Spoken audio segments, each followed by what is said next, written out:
Yes बच्चों, तो आज हम केमिकल काइनेटिक्स में आपको इस फोर्थ वीडियो में ऑर्डर और मॉलिक्यूलरिटी ऑफ रिएक्शन को अच्छे से बताएंगे क्या होता है, ठीक है ना। इनमें डिफरेंस भी समझेंगे, ठीक है ना।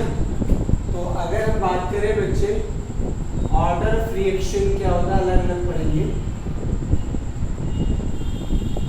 अच्छा, ऑर्डर ऑफ रिएक्शन पढ़ने से पहले एक चीज हम और पढ़ लेते हैं, सुनो ध्यान से। एलिमेंट्री रिएक्शन या एलिमेंट्री स्टेप, एलिमेंट्री बेटा इन टर्मिनोलॉजीज का सीबीएसई में पूछा जाता है डेफिनेशन। एलिमेंट्री रिएक्शन या elementary step, the reaction which takes place in one step, single step.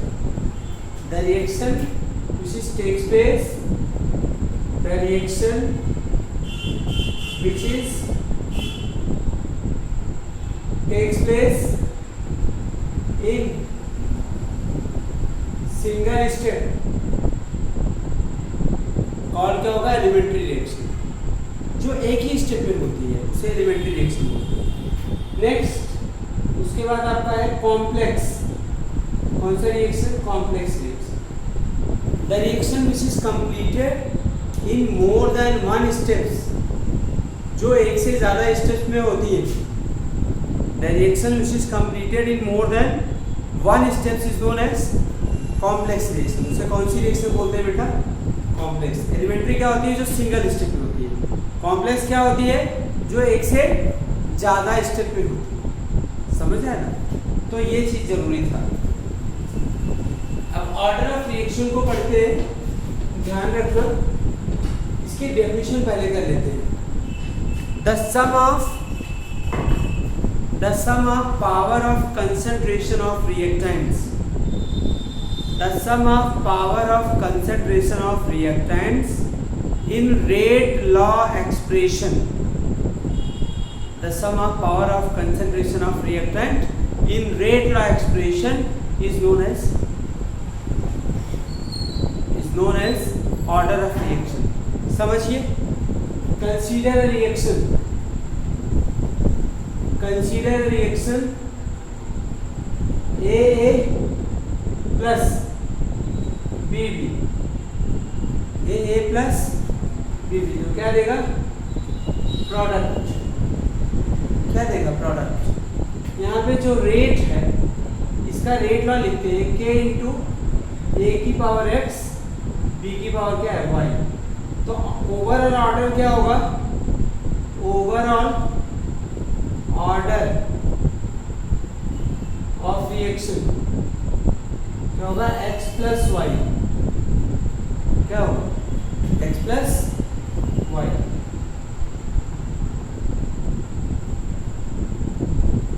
ठीक है। ओवरऑल ऑर्डर ऑफ रिएक्शन क्या होगा? x plus Y. डन। ये रेट है। Rate equal to the k into A की power x, b की power क्या होगा? y। तो ओवरऑल ऑर्डर क्या होगा? x plus Y. तो डेफिनेशन पता लग गया। ये रेट लॉ एक्सप्रेशन है बच्चों। क्या है? Rate law expression. तो इस रिएक्शन का रेट लॉ एक्सप्रेशन दिया हुआ है, इसके पावर को ऐड कर लो, वही क्या हो जाएगा? उसका ऑर्डर ऑफ रिएक्शन। और ये डेफिनेशन भी हो जाएगा। Sum of power of concentration of reactants in rate law expression is known as order of reaction. अच्छा, उसके बाद के पॉइंट्स क्या है? Order of reaction determine experimentally. Order of reaction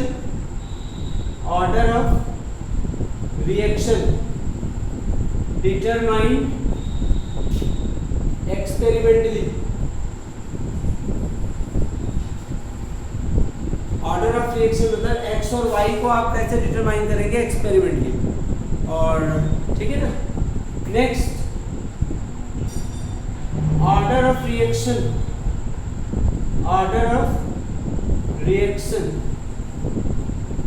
is meaningful for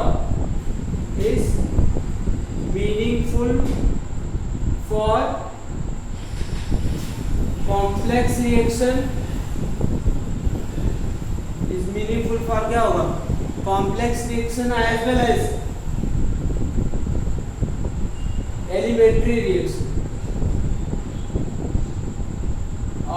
reaction is meaningful for complex reaction as well as elementary reaction, as well as क्या होगा elementary reaction. Got it? ये उस दोनों के लिए मीनिंगफुल होता है, ठीक है ना. ऑर्डर ऑफ रिएक्शन, ये पॉइंट भी बहुत इंपॉर्टेंट है. ऑर्डर ऑफ रिएक्शन में भी zero, fractional, negative and 1 2 3 etcetera. मतलब ऑर्डर ऑफ रिएक्शन क्या हो सकता है? जीरो भी हो सकता है, नेगेटिव भी हो सकता है, फ्रैक्शनल भी हो सकता है, और क्या हो सकता है? होल नंबर, मतलब नेचुरल नंबर 1 2 3, ठीक है ना. ये हो सकती है, ध्यान रखना. तो मैंने क्या क्या चीज़ें बताई ऑर्डर ऑफ रिएक्शन में? बताइए. Order of reaction, the sum of power of concentration of reactant in rate law expression is known as order of reaction. Order of reaction determined experimentally, इसको थ्योरेटिकली नहीं डिटरमाइन करते हैं. Order of reaction meaningful for the complex reaction as elementary reaction, दोनों के लिए meaningful होता है. Order of reaction में भी जीरो, फ्रैक्शनल, होल नंबर, ठीक है ना. ये सब हो सकता है आपका, ठीक है ना. अब उसके बाद order of reaction I hope समझ में आ गया होगा. अभी ऑर्डर ऑफ रिएक्शन एक्सपेरिमेंटली कैसे निकालते हैं आपको न्यूमेरिकल भी करवाएंगे. आपके एनसीईआरटी में दिया गया है, उसमें टेबल बनाना पड़ता है, कैसे निकालेंगे, ठीक है ना. ये देखिए आप. नेक्स्ट, अब आपको हम पढ़ा देते हैं मॉलिक्यूलरिटी. इनके एग्जाम में डिफरेंस बहुत पूछे जाते हैं. मॉलिक्यूलरिटी क्या है आपका? मॉलिक्यूलरिटी. मॉलिक्यूलरिटी क्या होगी? The number of reacting species in an elementary reaction. Elementary का मतलब जो एक स्टेप में हो रही है. The number of reacting species in an elementary reaction is known as molecularity of reaction. मतलब जो रिएक्शन सिंगल स्टेप में हो रही है उसमें कितने रिएक्टेंट पार्टिसिपेट कर रहे हैं वो क्या होगी? मॉलिक्यूलरिटी होगी. समझ आया? फिर से मैं रिपीट कर देता हूँ definition. The number of reacting species in an elementary reaction is known as molecularity. जैसे बेटा अगर हम बात करें यहाँ पे, ठीक है ना, जैसे हम बात करें बच्चे यहाँ पे कि यहाँ पे इस इक्वेशन में एग्जांपल लेते हैं. अमोनियम नाइट्राइट, ये अमोनियम नाइट्राइट है. इसको आप हीट करें तो हीट करने के बाद क्या देता है? N2 + 2H2. यहाँ पे नंबर ऑफ रिएक्टिंग स्पीसीज, मतलब यहाँ पे रिएक्टेंट के नंबर्स कितने हैं? 1. तो इसकी मॉलिक्यूलरिटी क्या होगी? मॉलिक्यूलरिटी क्या होगी? 1. मॉलिक्यूलरिटी क्या होगी? 1 होगी. तो 1 के लिए क्या होता है? Unimolecular reaction. 1 के लिए क्या होगा? Unimolecular reaction. सेकेंड है H2 प्लस क्या है? I2. तो क्या होगा? 2HI. क्या है? 2HI. इसकी मॉलिक्यूलरिटी क्या है जरा बताइए.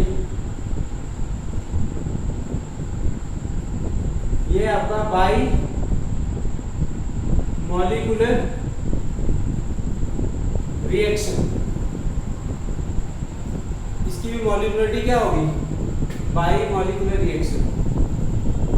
ये मॉलिक्यूलरिटी 2. फिर है बेटा 2NO प्लस O2. तो क्या देगा? 2NO. 2NO plus O2 gives क्या होगा? 2NO. यहाँ पे मॉलिक्यूलरिटी कितनी है? काउंट करिए number of reacting species. 2 NO और 1 O2 है. तो नंबर ऑफ मॉलिक्यूलरिटी क्या होगी इसकी? मॉलिक्यूलरिटी 3. ठीक है ना. तो मॉलिक्यूलरिटी आपको समझ आ गया. ये कौन सी रिएक्शन होगी फिर बेटा? Try molecular reaction. Try molecular reaction क्या होती? मॉलिक्यूलरिटी बताओ. The number of reacting species in an elementary reaction is known as molecularity of reaction. अब एक चीज पॉइंट है, इंपॉर्टेंट पॉइंट है नोट करने का, molecularity of reaction not more than 3 means molecularity of reaction कभी भी 3 से ज्यादा नहीं। Molecularity of reaction never more than क्या होगा 3 से ज्यादा नहीं होता। Molecularity of reaction not more than 3 से ज्यादा नहीं होता है। Okay, molecularity of reaction not more than 3। क्यों, रीजन पूछा था वाई मॉलिक्यूलरिटी 3 से ज्यादा नहीं होगी। नोट कर लो क्यों नहीं होगा। ऐसा बिलीव किया जाता है कि 3 से ज्यादा मॉलिक्यूल साइमल्टेनियसली कोलाइड नहीं करते। मतलब it is believe that not more than 3 molecule collide simultaneously. Not more than 3 molecule collide simultaneously. 3 से ज्यादा मॉलिक्यूल एक साथ कोलाइड नहीं करते तो वो रिएक्शन में ये माना जाता है वो पार्टिसिपेट नहीं करेंगे, और पार्टिसिपेट नहीं करेंगे तो मॉलिक्यूलरिटी क्या होगी उनकी 3 से ज़्यादा नहीं। ठीक है ना, तो ये मॉलिक्यूलरिटी होगी। इसके बाद कुछ कैरेक्टरिस्टिक्स हैं, जैसे आपने ऑर्डर ऑफ रिएक्शन को देखा था, इसको एक्सपेरिमेंटली डिटरमाइन करते हैं, लेकिन मॉलिक्यूलरिटी ऑफ रिएक्शन को क्या करते हैं थ्योरेटिकली। काउंट कर लो नंबर, हो गया मॉलिक्यूलरिटी। 3 से ज़्यादा होगा नहीं, रिएक्टेंट के मॉलिक्यूल का काउंट करो, काउंट हो गया। तो इट इज़ डिटरमाइन थ्योरेटिकली। कैसे डिटरमाइन करेंगे थ्योरेटिकली, लर्न कर। उसके बाद तीसरा पॉइंट है molecularity of reaction significant only for the elementary reaction. मतलब जो रिएक्शन एक स्टेप में हो रही है उसके लिए सिग्निफिकेंट होता है, उसके लिए वैल्यू होती है उसकी। ठीक है ना, मतलब molecularity of reaction is significant only for the elementary reaction, only for the elementary reaction. Got it. Then अब उसके बाद जो है तीसरा point molecularity of reaction not more than 3। ये आपने देख लिया, मॉलिक्यूलरिटी क्या होगी 1 2 1 2 3 होगी, ना तो कभी 0 होगा, ना तो कभी फ्रैक्शनल होगा, ना तो कभी होल नंबर होगा। ठीक है ना, तो मॉलिक्यूलरिटी ऑफ रिएक्शन नेवर क्या होगा मोर देन 3 और 1 2 3 होगा। जबकि ऑर्डर क्या होता था, फ्रैक्शनल भी होता था, 0 भी होता था, नेगेटिव भी होता था। ठीक है ना, तो डिफरेंस आ गया आराम से। तो ये पॉइंट आप वीडियो को पॉज करके लिख लें, आराम हो जाएगा, मतलब आराम से डिफरेंस लिख सकते हो मॉलिक्यूलरिटी और ऑर्डर ऑफ रिएक्शन। अब इसके बाद हम आपको एक क्वेश्चन कराते हैं, एनसीईआरटी का है, ऑर्डर ऑफ रिएक्शन एक्सपेरिमेंटली कैसे फाइंड करते हैं। क्या करते हैं, ऑर्डर ऑफ रिएक्शन एक्सपेरिमेंटली कैसे फाइंड करते हैं। तो क्वेश्चन नंबर एनसीईआरटी का 4 पॉइंट क्या है, क्वेश्चन नंबर 4.11 एनसीईआरटी एक्सरसाइज का। The following result were obtained, the following result 4.11 the following result were obtained. ठीक है ना, during the kinetic studies of the reaction. मतलब 2a + b गिव्स क्या देगा, क्या बनाएगा बताइए, C + D। ये रिएक्शन। अब वो डेटा देख लो क्या है भाई, यहाँ पे एक्सपेरिमेंट, ध्यान समझना, यहाँ पे A है बेटा, A किस पे है, मोल पर लीटर में है। क्वेश्चन आप बुक से भी देख सकते हैं, B है इसमें बेटा मोल पर लीटर में है, और यहाँ rate of formation of D, और क्या दिया हुआ, rate of formation of D है। तो एक्सपेरिमेंट कितने लिए गए, 4, 1 2 3 और 4, ये 4 एक्सपेरिमेंट लिए गए। ठीक है, 4 एक्सपेरिमेंट लिए गए, टेबल बनी हुई है। इसमें 0.1 लिया गया कंसिडरेशन, इसमें भी 0.1 लिया गया है। तो इसका रेट ऑफ रिएक्शन क्या है, 6.0 into rate of formation of D, 6.0 into 10⁻², -2 है या -3 है, -3। अच्छा, B का सेकेंड एक्सपेरिमेंट में इसको 0.3 लिया गया, इसको 0.2, तो इसका rate of formation of D कितना है 7.2 इंटू 10 की पावर -2। तीसरा क्वेश्चन है आपका 0.3 है, 0.4 है, इसका रेट इस समय क्या है 2.88 इंटू 10 की पावर -1, क्या है -1। चौथे एक्सपेरिमेंट में 0.4 है, 0.1 है और रेट ऑफ रिएक्शन क्या है 2.40 इंटू 10 की पावर -2। आपको निकालना क्या है, determine the rate law and rate constant. क्या निकालना आपको, रेट लॉ ये डिटरमाइन करना है और रेट कांस्टेंट मतलब के फाइंड करना। क्या फाइंड करना, के। मैंने कहा था ना order of reaction experimentally find करते हैं, तो उसके लिए आपको क्या होना चाहिए, एक्सपेरिमेंट दिए होने चाहिए, तभी तो फाइंड करेंगे। मतलब ए का कंसंट्रेशन कितना है, बी का कंसंट्रेशन कितना, क्योंकि रेट ऑफ रिएक्शन कैसे निकालते हैं। अच्छा एक चीज़ ये देखो, यहाँ पे हमने दिया है रेट ऑफ फॉर्मेशन, या rate of formation of D है या initial rate of formation of D है। डी का 1 मोल है यहाँ पे, तो rate of formation of D किसके होगा, रेट ऑफ रिएक्शन के इक्वल होगा। ध्यान से समझना, जैसे अगर यहाँ पे 2 होता तब तो रेट ऑफ रिएक्शन चेंज होता, लेकिन जब 1 मोल है तो रेट ऑफ रिएक्शन जो होगा वो rate of formation of D के इक्वल क्या होगा। मतलब यहाँ पे D1 मोल है तो यहाँ पे जो फॉर्मेशन लिया गया है रेट ऑफ रिएक्शन।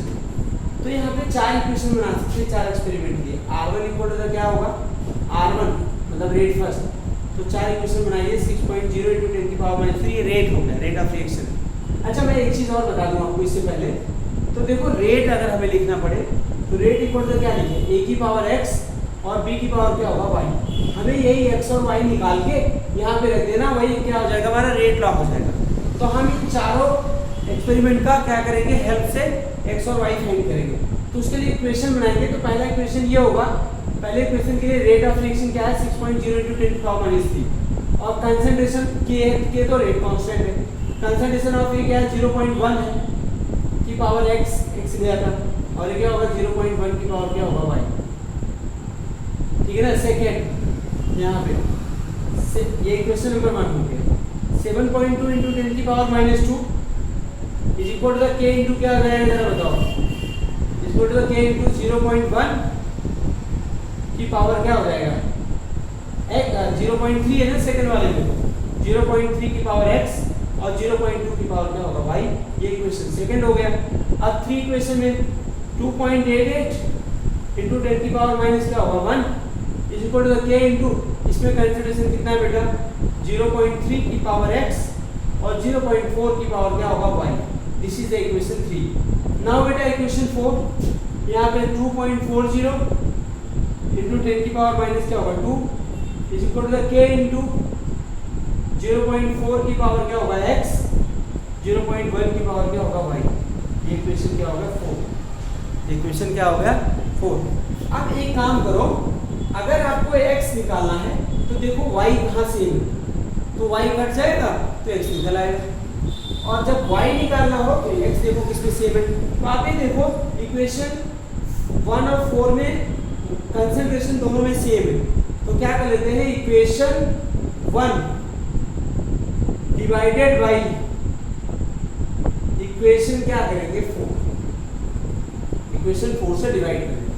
तो 6.0 इंटू 10 की पावर -3 अपन इसकी वैल्यू कितनी है 2.4 इंटू 10 की power -2 is equal to k into 0.1 की पावर x, 0.1 की पावर y, और इसमें k इंटू 0.4 की पावर x और यहाँ 0.1 की पावर y। k से k कैंसिल, 1 से 1 कैंसिल, ये क्या होगा 6.0 इंटू 10 की पावर -1 अपन 2.4 और इधर 0.1 की पावर 0.4 की पावर x। ठीक है। अब ये डेसिमल 10 की पावर -1 तो मतलब 0.6 अपन 2.4 इज इक्वल टू द 0.1 की पावर 0.4 की पावर, डेसिमल हटा दो, 6 4 जा क्या हो जाएगा 24, 1/4 की पावर x।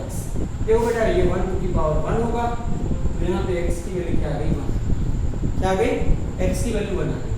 अब दूसरा equation 2 divided by equation 3, x की वैल्यू आ गई, equation 2 divided by equation 3, equation 3 से डिवाइड कर दीजिए तो यहाँ पे क्या हो जाएगा बच्चा, 7.2 into 10 की power minus 2 is equal to the क्या होगा, k into 0.3 की पावर x और 0.2 की पावर क्या हो जाएगा y।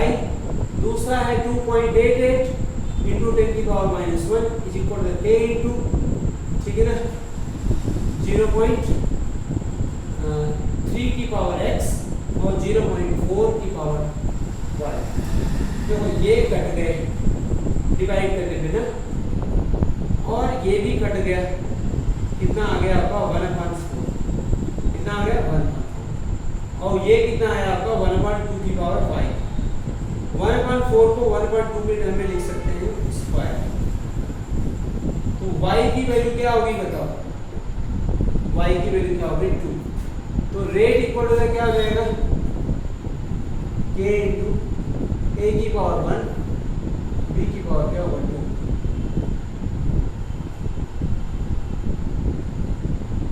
ये हो गया आपका रेट लॉ। अब रेट कांस्टेंट आपको फाइंड करना है, किसी भी एक इक्वेशन में आप क्या कर दो, x और y की वैल्यू रख दो, रेट कांस्टेंट हो जाएगा। तो जैसे देखो पहले वाले में रखें अगर 6.0 into 10 की power minus 3 is equal to k into 0.1 की पावर x, x कितना है आपका 1 आया, यहाँ लिख दिया ना 1, और b कितना है, a भी 1 आया, स्क्वायर ये भी 2 आया, स्क्वायर हो जाएगा। तो बताओ, तो ये 10 की पावर माइनस 3 के इक्वल हो जाएगा। तो इसको सॉल्व करोगे तो k की वैल्यू क्या आ जाएगी 6।